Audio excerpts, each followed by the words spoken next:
Hola, hola, muy buenas noches, ¿cómo están? Hola Mari, hola Mila, Hola, em, Rita, Milita. muy buenas Hola, hola. noches a todos. ¿Qué Buenas tal? noches. Gracias a Muy bien, Dios, aquí muy contentos, ¿verdad? De nuevo, compartiendo estas Siempre. verdades del catecismo así que es. tanto nos han enseñado. Sí, Hemos sí, sí, aprendido sí, mucho, gracias a sí. Dios. De ver mi catecismo señalado me encanta, Sí, ¿verdad? Como que ya, como que hay, como que hemos venido caminando, como que se tiene que ir haciendo vida todas estas verdades. Y bueno, hoy continuamos con este trabajo de los fieles laicos. Ya vimos lo que correspondía a los sacerdotes y ahora estamos en este capítulo de los fieles laicos. Entonces, dispongámonos como siempre, nuestra mente, nuestro corazón, nuestra voluntad en la voluntad de Dios y digamos juntos en el nombre del Padre, del Hijo y del Espíritu Santo. Amén. amén. Y darle gracias al Señor hoy por porque nos toma en cuenta para este trabajo, porque nos hace miembros de su cuerpo santísimo, siendo Él cabeza, pero también nos da trabajo en esta mies tan abundante. Y le agradecemos a través del Espíritu Santo por la diversidad de dones y de carismas que pone en cada uno de nosotros y que nos da la confianza de ponerlos al servicio suyo, al servicio de la iglesia. Y de la mano de la Virgen María, encaminarnos hacia esta responsabilidad que se nos encomienda para saber que todos somos protagonistas de esta luz divina que el Señor pone en nosotros y que es tanta que debe irradiar en todos porque no la podemos contener. Y que la Virgen María nos encamine a este reino para poder encontrar ese ser ojos, ser manos, ser dedos, ser célula de este cuerpo santísimo. Gloria al Padre, al Hijo, al Espíritu Santo, Como era en el principio, ahora y siempre, por los siglos de los siglos. Amén. en el nombre del Padre, del Hijo y del Espíritu Santo. Amén. Bien, pues vamos ahora al... La segunda parte. Ah, ¿ya la segunda? Ok. Muy bien. En el numeral 909 dice: los laicos, además, juntando también sus fuerzas, han de sanear las estructuras y las condiciones del mundo, de tal forma que, si algunas de sus costumbres incitan al pecado, todas ellas sean conformes con las normas de la justicia y favorezcan, en vez de impedir, la práctica de las virtudes. Obrando así, impregnarán de valores morales toda la cultura y las realizaciones humanas. Los seglares también pueden sentirse llamados o ser llamados a colaborar con sus pastores en el servicio de la comunidad eclesial para el crecimiento y la vida de ésta, ejercitando ministerios muy diversos según la gracia y los carismas que el Señor quiera concederles. En la Iglesia, en el ejercicio de la potestad de régimen, los fieles laicos pueden cooperar a tenor del derecho, así con su presencia en los concilios particulares, los sínodos diocesanos, los consejos pastorales, en el ejercicio de la tarea pastoral de una parroquia, la colaboración en los consejos de los asuntos económicos, la participación en los tribunales eclesiásticos, etc. Los fieles han de aprender a distinguir cuidadosamente entre los derechos y deberes que tienen como miembros de la Iglesia y los que les corresponden como miembros de la sociedad humana.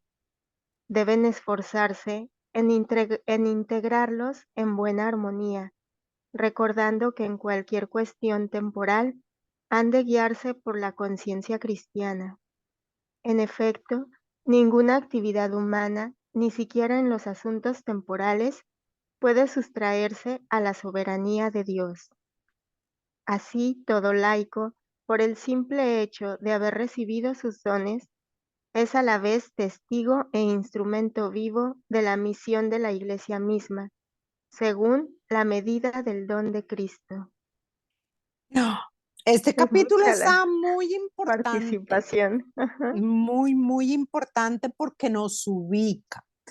Porque Ujú. muchas veces nosotros como laicos entramos al servicio en la parroquia, por ejemplo, o al servicio de la arquidiócesis, pero entonces creemos que tenemos derecho sobre el sacerdote a decidir, ¿verdad? Y sin embargo, se dan diversos servicios, pero siempre los tenemos que desarrollar con el sacerdote y nada sin él, ¿verdad? Ay, Porque sobre todo cuando hay cambio de sacerdote, se da mucho que el nuevo que viene, entonces ya están como establecidos. Si nosotros decidimos ahora en Semana Santa se hace esto, se hace eso, ¡oh, Dios mío! Y entonces realmente ¿verdad? Pasamos por encima de la autoridad principal que es él.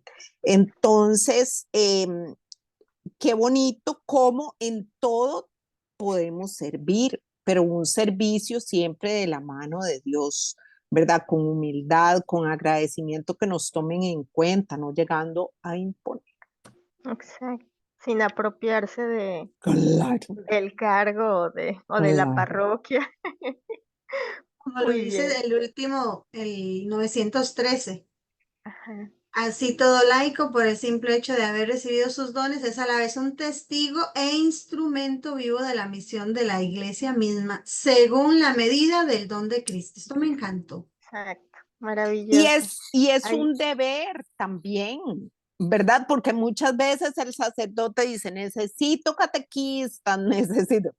Y todo el mundo vuelve a ver para el otro lado como si no fuera conmigo, ¿verdad? O que sean siempre los mismos los que hacen, porque de por sí ya ellos hacen y hacen bien, entonces no me siento partícipe de esa misión, ¿verdad? De ese deber que tengo como cristiano. Entonces Sí, tampoco.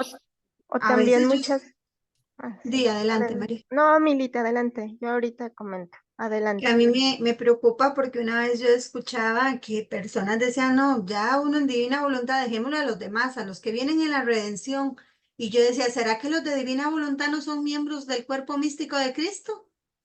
Uf. Y por eso ya no, ya no tienen que servir. Más bien yo lo veo como una posibilidad más de llevar un mensaje más profundo, más divino y que nuestros actos, si solo el mirar, el dar un paso, el hablar unido y fundido en la voluntad de Cristo, ya es un llamado que por sí hace el mismo Cristo a través de nosotros en su divina voluntad a la criatura, pues imagínense dando un servicio, La es un plenitud. llamado divino. Es un servicio más Claro, divino, más unido, ya donde de verdad nosotros desaparecemos, ya no vamos buscando pues prestigios ni cosas así, ¿no? Ya vamos llevando claro. de verdad el mensaje puro, me parece a mí. Entonces, hay conceptos que a veces preocupan cuando y escandalizan a los sacerdotes, entonces dicen, no, los de divina voluntad no los queremos por Sí, actitudes así, no sé qué les parece. sí, qué lamentable. A mí me parece un poquito a lo mejor que caemos un muchito en la soberbia y, Un muchito, un muchito. y eso sí es penoso, ¿no? Bueno, al menos o sea, yo así lo Claro. veo. Y yo pienso que ahorita con lo que comentábamos, que muchas veces, como decía Rita, ¿no? O tú, Mili, que Jesús nos hace el llamado a través del sacerdote y a veces podemos estar, no sé, como catequistas o en algún otro ministerio y el sacerdote, Jesús a través del sacerdote nos llama a otro servicio dentro de la parroquia, ¿no? Y a veces decimos, no, es que no, o sea, no siento, no me siento llamada o no siento que sea, pero es el mismo Jesús, ¿no? Como que ahí entra nuestra voluntad, ¿verdad? De que no, pues es que ese no me gusta o no me siento cómodo y pues también ahí seguimos como quiera, pues actuando con nuestra voluntad, ¿no? Cuando el mismo Señor también, pues está ahí haciéndonos ese llamado, no sé qué piensen. Eso también se da mucho como una escalera, que tal vez empezamos a servir como catequistas, después nos llaman a proclamar la palabra y al sacerdote en el corazón sintió que pudiéramos servir como ministros de Ujú, extraordinarios de la comunión. ujú, Pero llegado el servicio, digamos, es por 3 años, máximo 5, pero llegados los 5 años, entonces yo siento que yo alcancé el top, ¿verdad? De los servicios.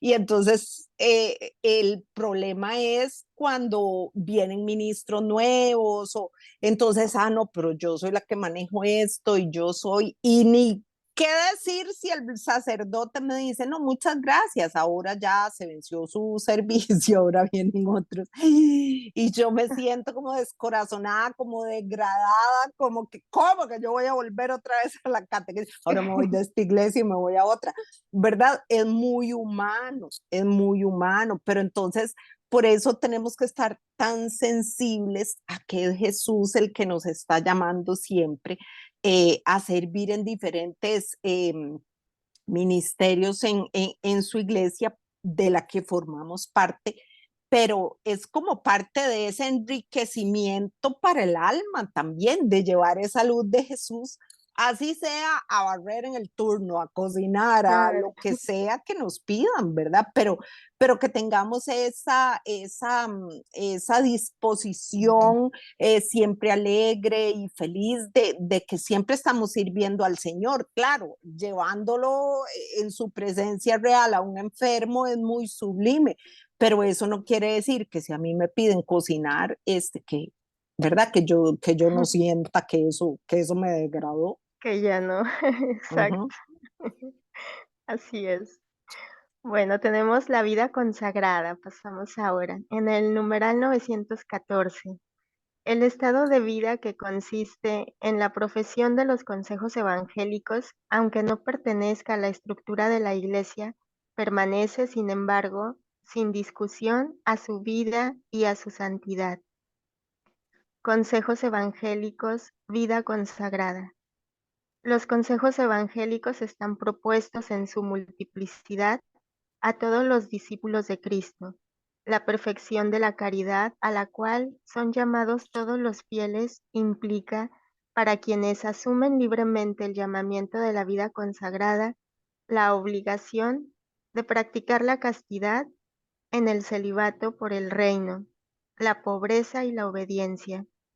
La profesión de estos consejos, en un estado de vida estable, reconociendo por la Iglesia, es lo que caracteriza la vida consagrada a Dios. El estado de vida consagrada aparece por consiguiente como una de las maneras de vivir una consagración más íntima, que tiene su raíz en el bautismo y se dedica totalmente a Dios. En la vida consagrada, los fieles de Cristo se proponen, bajo la moción del Espíritu Santo, seguir más de cerca a Cristo, entregarse a Dios, amado por encima de todo, y persiguiendo la perfección de la caridad en el servicio del reino, significar y anunciar en la Iglesia la gloria del mundo futuro. El Y estado de vamos, la vida consagrada. ajá, qué hermoso. Y vamos a escuchar esta breve catequesis de Monseñor Munilla respecto a este numeral 193.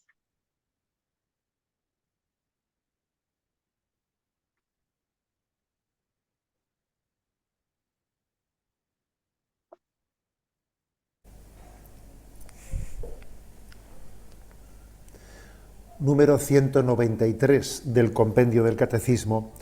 ¿Qué aporta la vida consagrada a la misión de la Iglesia?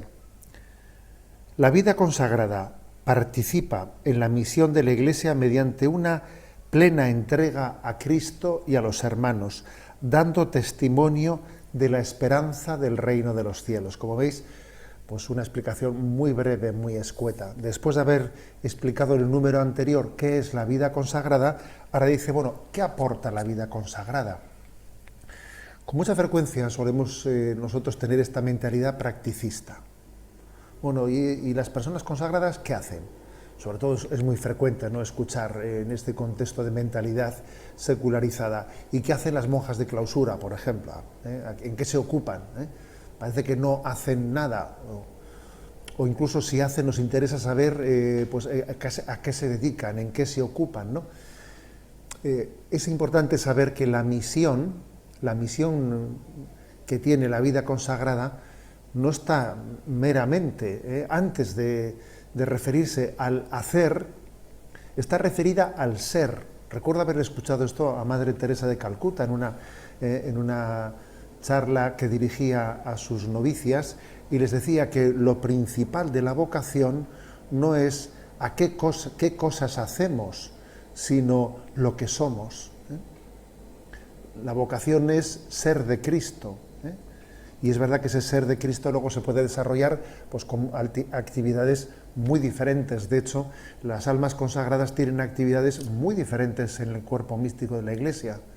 Algunas se dedican pues, a la contemplación, otras a los medios de comunicación, a la evangelización directa, a la enseñanza, bueno, tantas cosas, ¿no?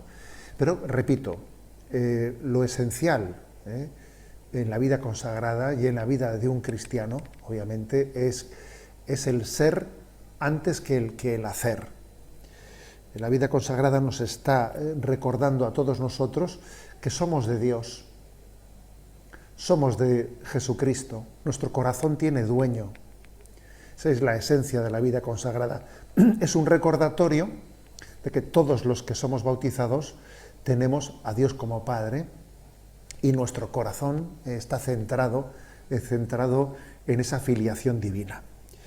Dicho esto, también añadamos otro aspecto, que es, dice este punto, testimonio de la esperanza del reino de los cielos. Sí, la vida consagrada está adelantando a esta vida, adelantando lo que será ese don de la esponsalidad que tendremos todos con Dios en los cielos, en el reino de los cielos, donde allí no existirá marido o mujer, como dice el Señor en el Evangelio, sino donde seremos como ángeles, dice, en una esponsalidad de nuestro corazón con Dios. Bueno, pues la vida consagrada, por esa vivencia de la virginidad, por ese voto de castidad, tiene ese don de adelantar a esta vida esa esperanza, esa forma de vida de la vida eterna.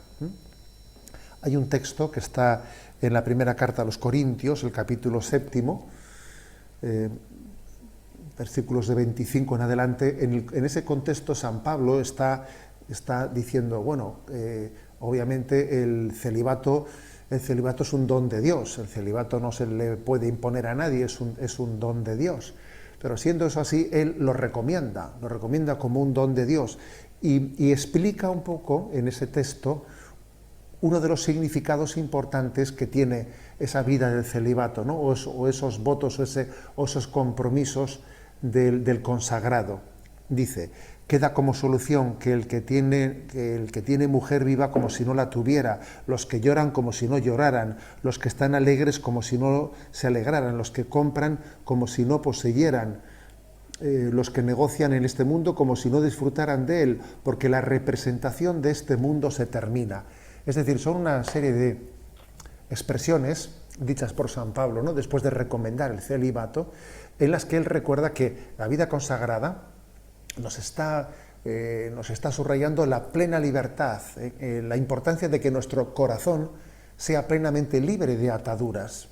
Los que tengan como si no tuviesen, los que posean como si no poseyesen. Es decir, la vida consagrada nos está mostrando la importancia de que nuestro corazón esté libre de apegos para que esté perfectamente preparado para vivir esa esponsalidad con Dios, tener el único Señor de nuestro corazón y de nuestra vida en Dios nuestro Padre.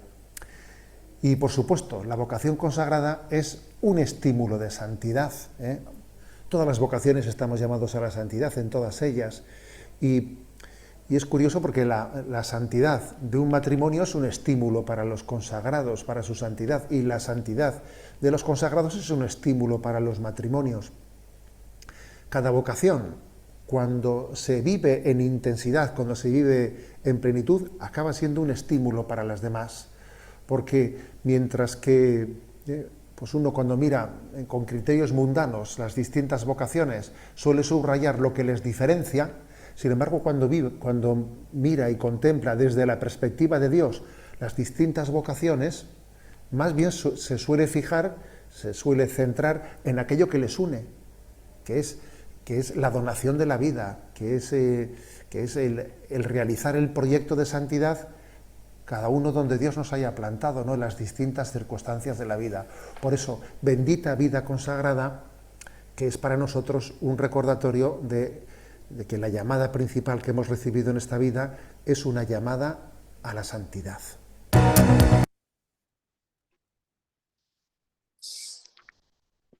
Me encantó y mientras Monseñor hablaba, pensaba que es un regalo de la Iglesia Católica, ¿verdad? Como exclusivo de la Iglesia Católica, porque yo creo que en otras denominaciones, en otras religiones, no se da No, esas almas consagradas directamente a Dios, ¿verdad? sí, Entonces realmente son piedras preciosas que vienen a adornar así es. esta humanidad Porque santísima del Señor en su iglesia.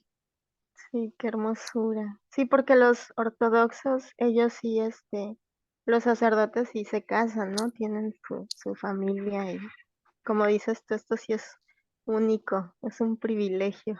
Sí, Qué hermoso. mientras escuchábamos, Señor, digo yo, pero es que consagrados, es que digamos, los pastores evangélicos tienen Mm, familia, pueden tener trabajo, ¿verdad? Pero estas almas consagradas, además que asumen voto de pobreza, de castidad, de obediencia, eh, realmente los que hemos estado cercanos a ellos, aprendemos un montón, ¿verdad? claro.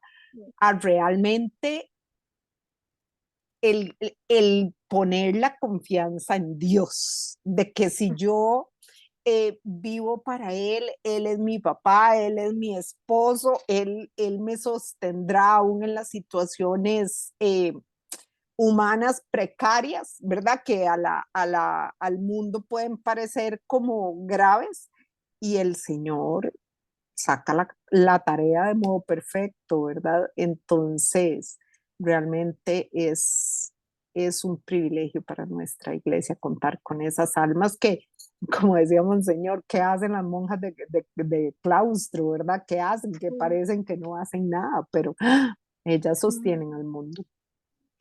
Y es que como decía Monseñor, o sea, la castidad es un don de Dios, ¿verdad? O sea, entonces, pues, no es algo que se imponga, sino que Mm. es un don de Dios, qué hermoso, ¿verdad? Bueno, pues vamos Sí, a continuar, dice, un gran árbol, múltiples ramas.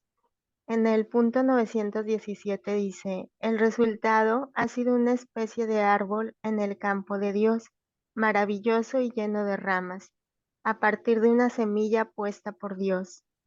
Han crecido, en efecto, diversas formas de vida, solitaria o comunitaria, y diversas familias religiosas que se desarrollan para el progreso de sus miembros y para el bien de todo el cuerpo de Cristo. Desde el comienzo de la Iglesia hubo hombres y mujeres que intentaron, con la práctica de los consejos evangélicos, seguir con mayor libertad a Cristo e imitarlo con mayor precisión. Cada uno, a su manera, vivió entregado a Dios.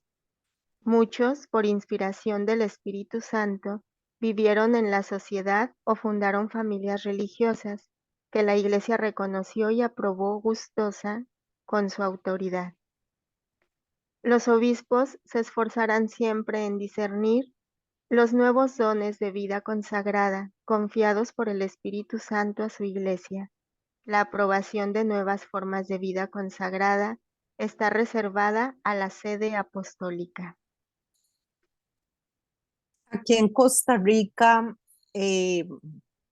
no había, por ejemplo, el carisma de una mujer que tuviera más de 40 años y que quisiera ser monja, porque ya era grande, ¿verdad? Entonces, como que Mm, no, y por lo general con 40 años además, después ya tenía trabajo o vivía en la casa de sus papás y los tenía que cuidar o tenía un trabajo remunerado o así.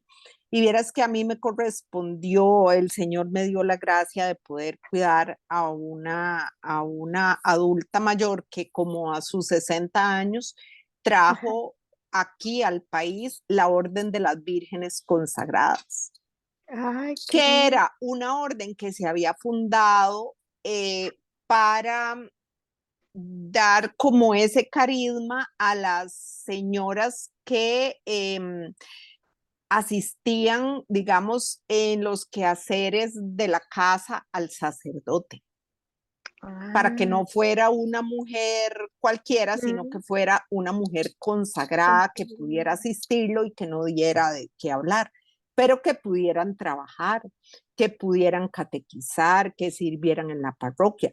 Entonces, vieras qué bonito, Qué porque una hermoso. orden que sirve en donde estén, la que Mm, trabaja, trabaja, la que no tenía trabajo, pues que está asistiendo a sus parientes o cuidando a un enfermo, lo que fuera, podía servir ahí.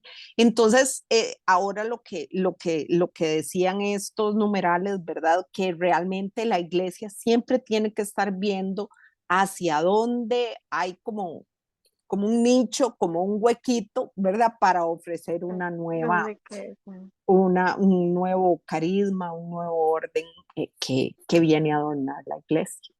Ay, sí, qué hermoso, qué A mí belleza. me llamó muchísimo la atención el punto 918 porque, bueno, no sé si ustedes lo han leído, pero es el escrito de Sor María de Ágreda. Ah, ajá. En los escritos de ella, de esta monja, ella comentaba que San José antes de, o sea, muy joven, Era dice que a la, consagrado. sí, que él, a la parte donde él vivía, su casa paterna, ¿verdad? Había como una especie de monasterio, algo así, ¿verdad? Y él quería pertenecer porque él veía la vida de que ellos llevaban en soledad y austeridad y ofrecida a Dios. Todavía ahí no se conocía a Jesús, ¿verdad? Pero conocía al Dios. Y él quería, sin embargo, por razones tuvo que irse a vivir a otros lados porque ya Dios tenía designado que él fuera el padre de Jesús, ¿verdad? El papá putativo de Jesús. Entonces siempre me llamó la atención esa parte, que él, de hecho, ya se había consagrado a su vida, a ofrecerla a Dios, y por eso cuando se encuentra con nuestra madre, pues dice, pero ¿qué es esto? Si yo estaba consagrado y nuestra madre también, ¿verdad? Qué curioso. Entonces me llamó, me lo recordó ahorita el libro este de Mm, Mística Ciudad de Dios, de ay, Sor María de qué Ágreda. hermoso. Sí, qué hermoso, Mili. Pues pasamos ahora a la vida eremítica. En el numeral 920, sin profesar siempre públicamente los tres consejos evangélicos, los ermitaños, con un apartamiento más estricto del mundo, el silencio de la soledad, la oración asidua y la penitencia, dedican su vida a la alabanza de Dios y salvación del mundo. Los eremitas presentan a los demás ese aspecto interior del misterio de la Iglesia que es la intimidad personal con Cristo, oculta a los ojos de los hombres. La vida del eremita es predicación silenciosa de aquel a quien ha entregado su vida, porque Él es todo para Él. En este caso se trata de un llamamiento particular a encontrar en el desierto, en el combate espiritual, la gloria del crucificado. Ay, a mí me hubiera encantado Yo también, yo haber estaba sido Hermíone. pensando eso. De hecho, Hubiéramos sido. tenemos Sí, ahí está. alguien que está orando muchísimo por nosotros, que fue sacerdote y que después se dedicó a la vida ermitaña y un comercial. A partir de esta semana les voy a empezar a dejar creo que es la parte de comunidad de la página, eh, unos pensamientos o reflexiones, no sé, de divina voluntad que él está haciendo porque él se está dedicando solo a meditar, a girar. Bueno, vieran la profundidad. Entonces él me los ha estado enviando, ya tengo como 20. Entonces voy a írselos compartiendo y van a ir viendo el fruto de esta vida ermitaña, muy profunda. Él pone el escrito y después lo comenta y si es muy profundo, entonces tal vez para que lo tengan ahí pendiente y los estén, ojalá copiando y guardando así como se los vamos a estar enviando. Y él se pone un alma en la divina voluntad, ¿verdad? Porque vive, dice que eso es un plus para él, vivir en la vida ermitaña, que la iglesia les da un permiso. Yo una vez le pregunté, padre, pero usted era sacerdote y todo. Me dice, sí, pero cuando uno va, se quiere retirar, no dejar de ser sacerdote, sino que se retira para algo más profundo, la iglesia les da ese permiso. Entonces él está con licencia y en soledad.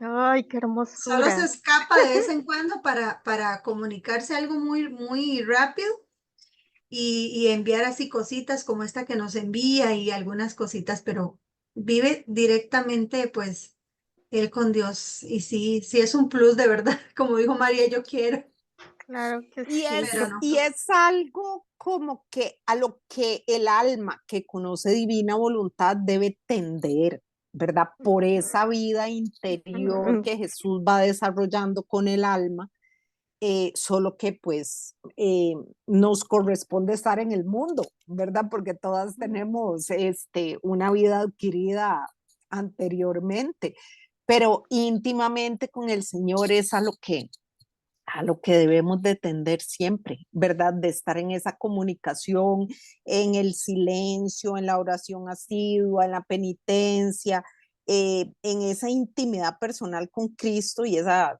predicación silenciosa, ¿verdad? Que con nuestros actos asumidos en divina voluntad, a nombre mío y por toda la familia humana, es a lo que el alma debe llegar. Ay, sí, pero qué provechoso y qué delicia de ser eso de hacer Sí, silencio, o sea, de que no tengas esos, como, no sé si decir deberes, obstáculos, deberes. sobre todo como el mundo, ¿no? O sea, como que es un Sí, Distractores.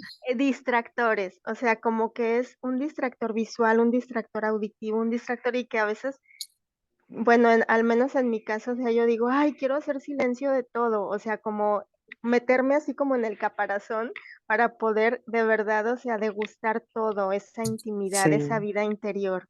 Pero, pero bueno, pues ya, así nos tocó vivir, como dices. Sí.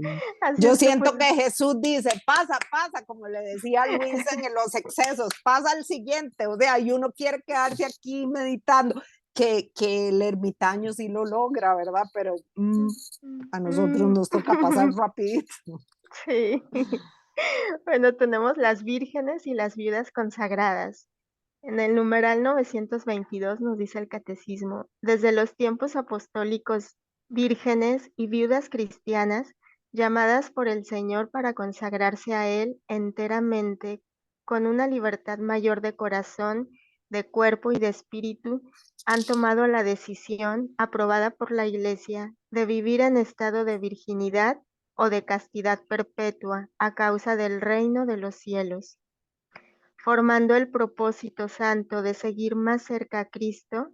Las vírgenes son consagradas a Dios por el obispo diocesano según el rito litúrgico aprobado.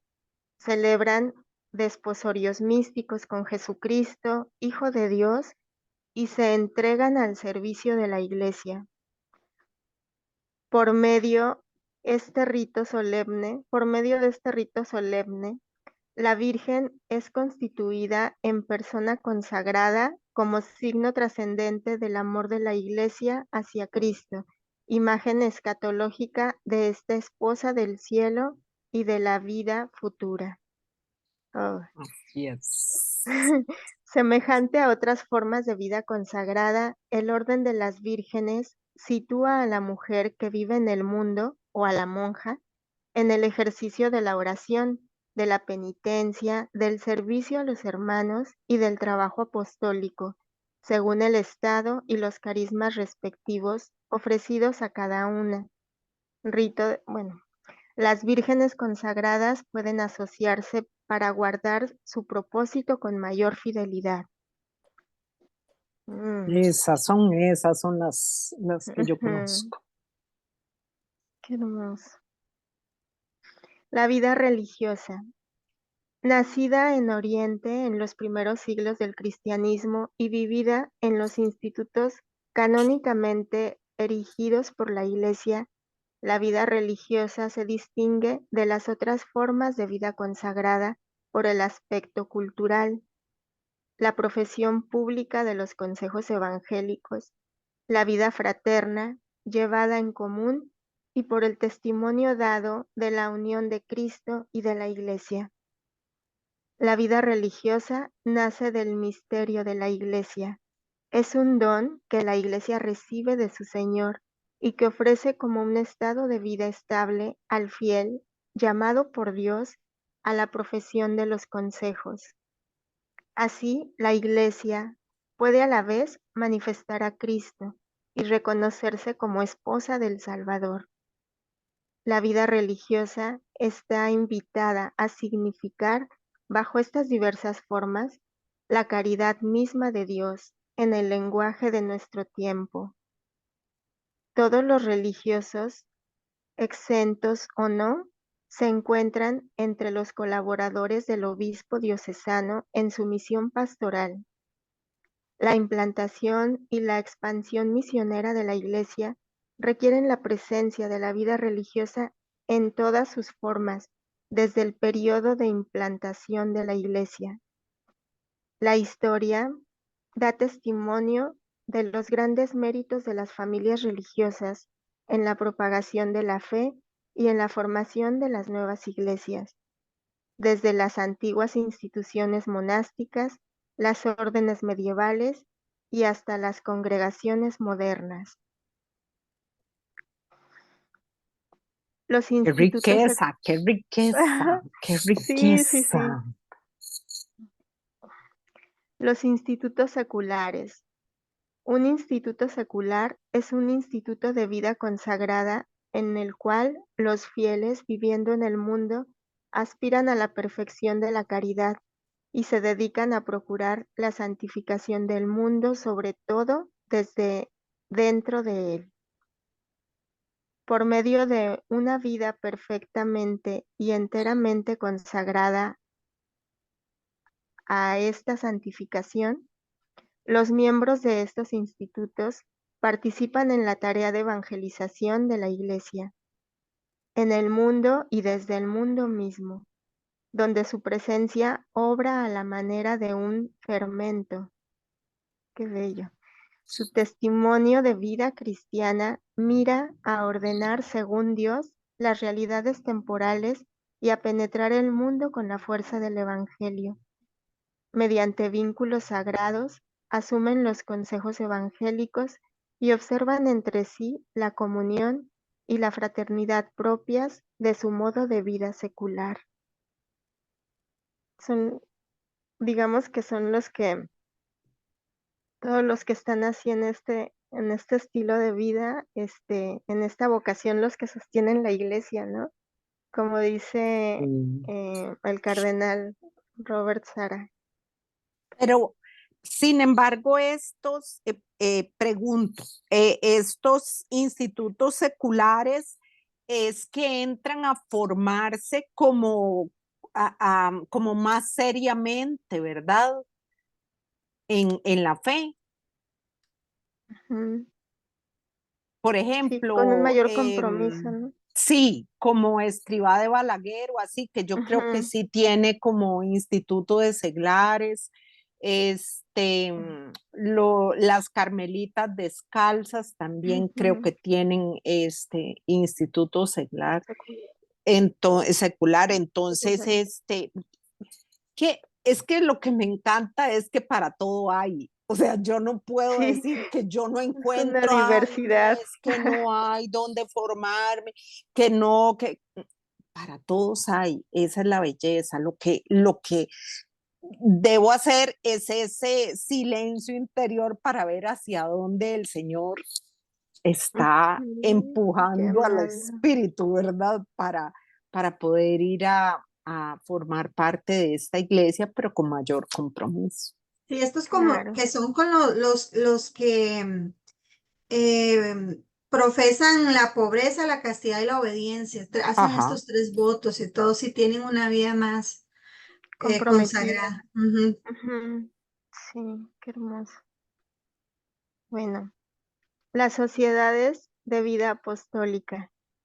Junto a las diversas formas de vida consagrada se encuentran las sociedades de vida apostólica, cuyos miembros, sin votos religiosos, buscan el fin apostólico propio de la sociedad y llevando vida fraterna en común, según el propio modo de vida, aspiran a la perfección de la caridad por la observancia de las constituciones.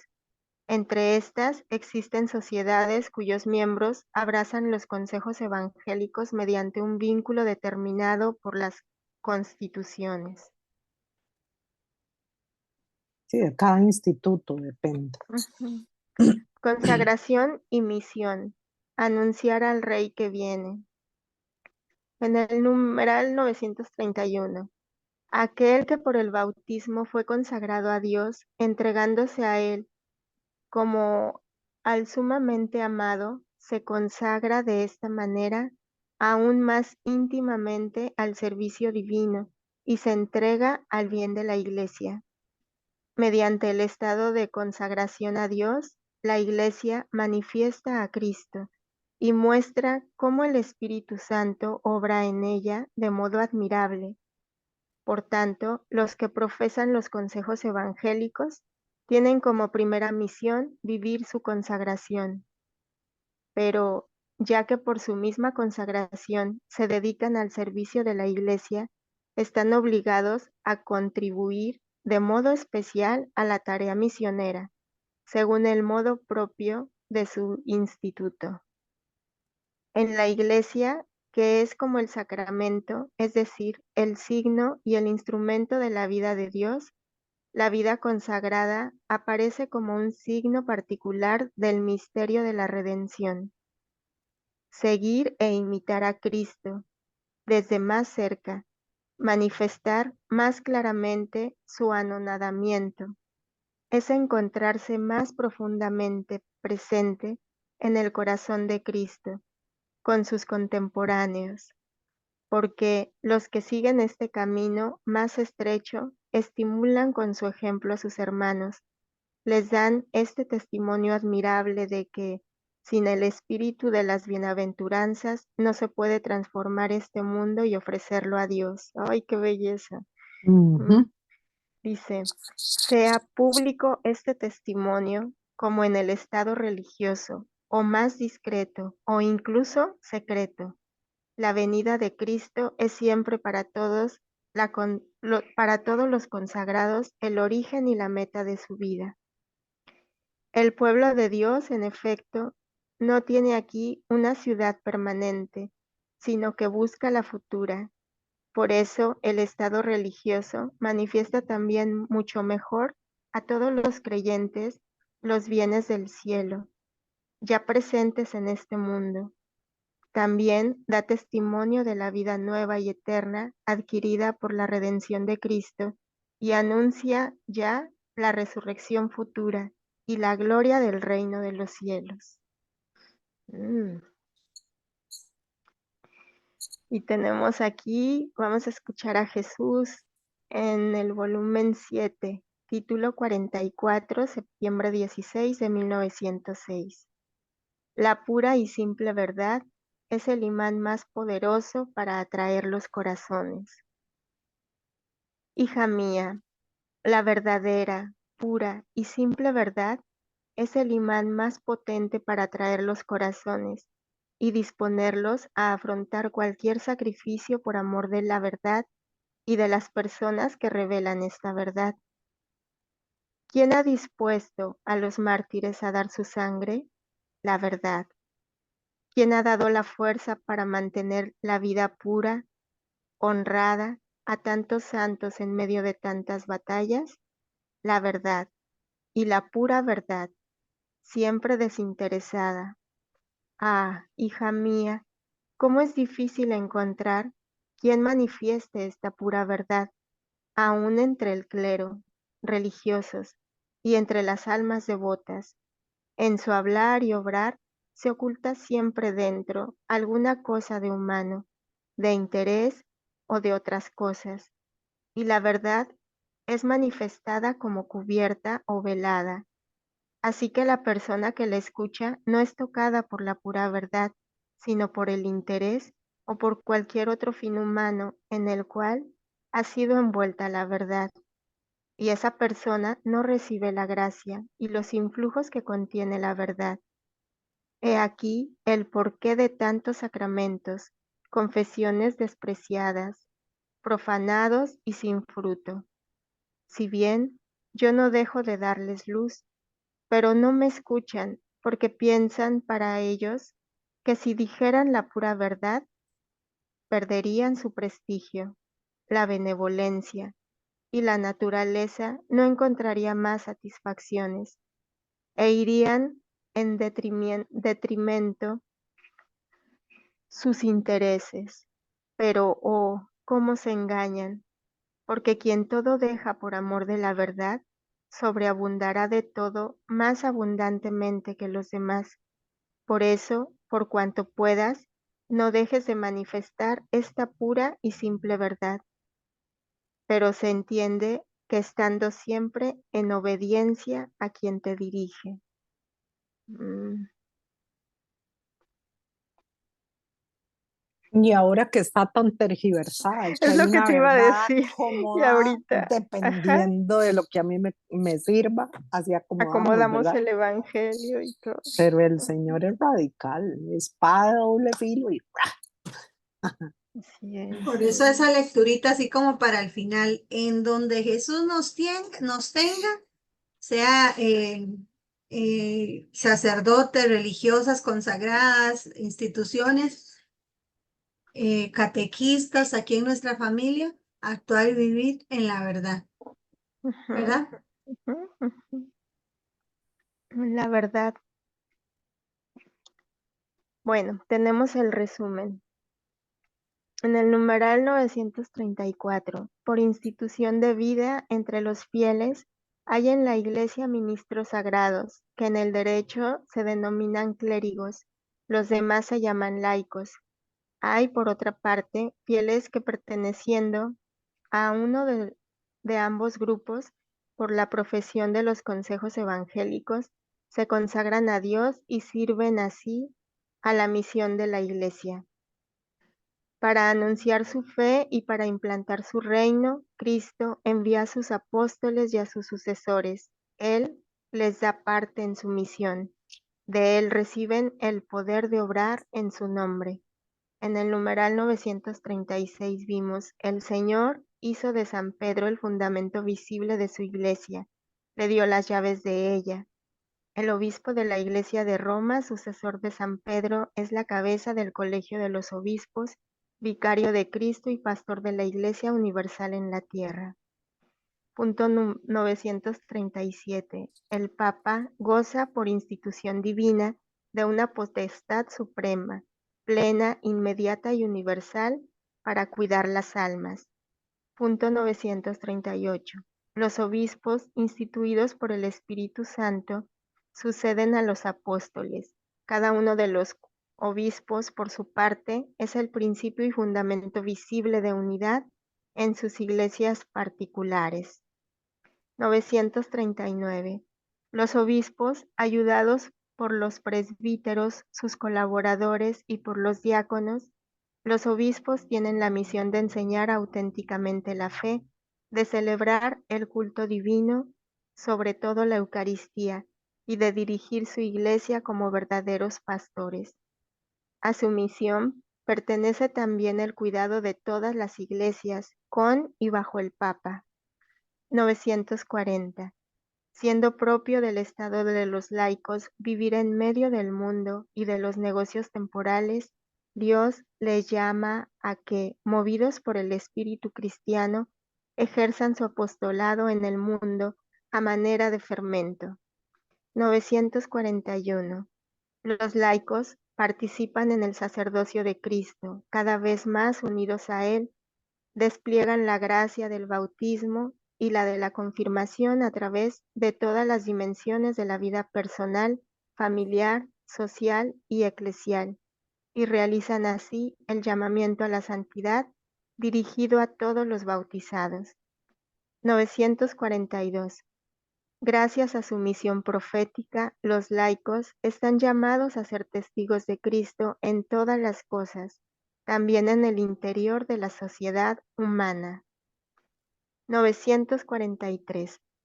Debido a su misión regia, los laicos tienen el poder de arrancar al pecado su dominio sobre sí mismos y sobre el mundo por medio de su abnegación y santidad de vida. 944. La vida consagrada a Dios se caracteriza por la profesión pública de los consejos evangélicos de pobreza, castidad y obediencia en su estado de vida estable, reconocido por la Iglesia. Y punto 945. Entregado a Dios, supremamente amado, aquel a quien el bautismo ya había destinado a él, se encuentra en el estado de vida consagrada, más íntimamente comprometido en el servicio divino y dedicado al bien de toda la Iglesia. Qué hermoso estuvo. Bueno, Estuvo muy enriquecedor. todos tenemos un lugar, ¿verdad? En esta iglesia Sí, donde mostrar nuestro amor a Dios, donde ser luz para los demás. Claro. Me gustó lo que decía el 943, que los laicos tienen el poder de arrancar al pecado su dominio sobre sí mismos y sobre el mundo por medio de su abnegación y santidad de vida. Ahí Entonces está. somos ejemplo para el mundo y como decía San Francisco, vamos a evangelizar, vamos a, ¿verdad? Y no hacemos nada, pero con esta luz interior, con estos ojos a través de los cuales Jesús puede mirar a su prójimo, ¿verdad? Estamos transparentando lo que llevamos dentro. Así es que mucho Así ojo, es. porque estamos simplemente cumpliendo nuestra misión de bautizar. Exactamente. bueno, Solo eso. muchas gracias a Muy María hermoso estuvo. Gracias, y Rita. Muchas a todos los gracias. que nos Gracias. Estuvo muy acompañan a hermoso. esta meditación del Evangelio para que vayamos creciendo juntos y todo para la gloria y honra de Dios. Y en la Amén. voluntad de Dios, Siempre. Siempre. buenas Muchas noches. gracias. Chao. Ay, buenas noches.